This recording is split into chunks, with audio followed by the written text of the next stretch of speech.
Tingujt e Qekanit mbi hekur po gjallërojnë herët në mëngjes rrugitë Zahir Pajaziti në Prizren. Mes gurve të vjetër dhe veglave të moshme, po mbahet gjallë një traditë që po zhduket dal nga dal. Aroma e zjarrit të Farkës paralajmëron hapjen e punishtes së vogël të Mensur Halabakut në qendër të qytetit. 50 vjeçari nga Prizreni po vazhdon zanatin e farkëtarisë të trashëguar prej 5 brezash. Asnjë ditë nuk është e njëjtë, por për 25 vjet i tillë mbetet përkushtimi ndaj punës. Këtë zanatin normalisht duhet me rujt trashëgimin e babës. Edhe shka du me thonë për me arrit këtë punë, duhet me dalë, për para duhet me dalë. Edhe me shfryzu këtë zanat. Trashëgimin me pru, edhe me arrit, edhe me qitë mejdan, që mos më hub kjo zanati. Zanati ti nuk e ka të njëjtin interes si dikur, por Mensuri është i bindur që për kohë të gjatë do të mbajë të hapur punishtën në rrugicën pranë qendrës së qytetit. Sot nuk ka interes më, ka ra ky zanat. E për me që këtë zanat, do të me investu.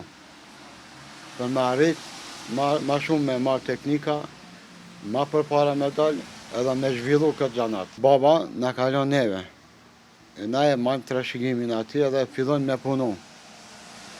Çdo ditë e kemi fitimin e mirë, nuk jam i keq, do më thonë, jam i lumtur me çmim.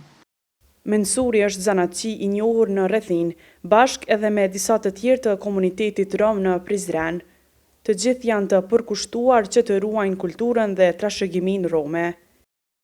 Në këtë drejtim po punon edhe organizata më e vjetër rome në Kosovë, Durmish Aslano, që fillet i ka nga viti 1969. 3 vjet pas themelimit u botua revista e parë Fjala Rome, e pasaj u punua edhe në alfabetin e përshtatur në fjalorin e Prizrenit. Dikur si shoqëri kulturo-artistike, por në vitin 2001 u shndërrua në organizat jo qeveritare, thot udhëheqësi Fatmir Menekshë.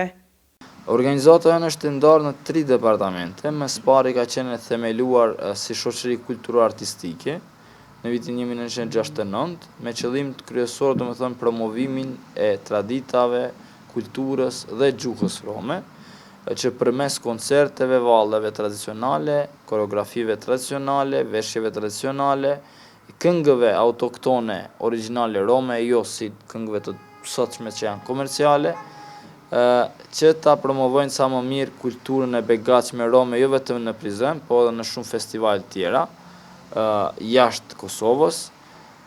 Po nga ana tjetër ka qenë edhe një zë i fuqishëm, pse që atëherë nuk ka pas shumë subjekte politike. Promovimi i kulturës rome po bëhet përmes aktiviteteve në teatrin rom, publikimi të librave në gjuhën rome dhe radios Romano Avazo me transmetim 24 orë në gjuhën rome. 5 vitet e fundit ne kemi fillu me eksperimentu në teatr, me zhanre të ndryshme, pavarësisht që jemi amator, kemi eksperimentu ose të them farsën ose vodevillin, teatrin eksperimental. Tani jemi të bën njërin prej autorëve më të njohur të historisë së dramaturgjisë që është Bertolt Brecht, i cili e ka themeluar edhe teatrin epik dhe politik.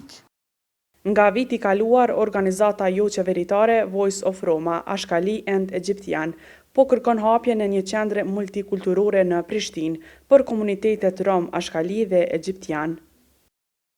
Në kërkesën e Vorae, thuhet se kjo qendër do të kryej kërkime mbi historinë dhe kulturën e komuniteteve, e po ashtu do të kërkoj një arkiv që të mbledhë dhe ruaj historitë, artefaktet dhe dokumentet e rëndësishme të komuniteteve.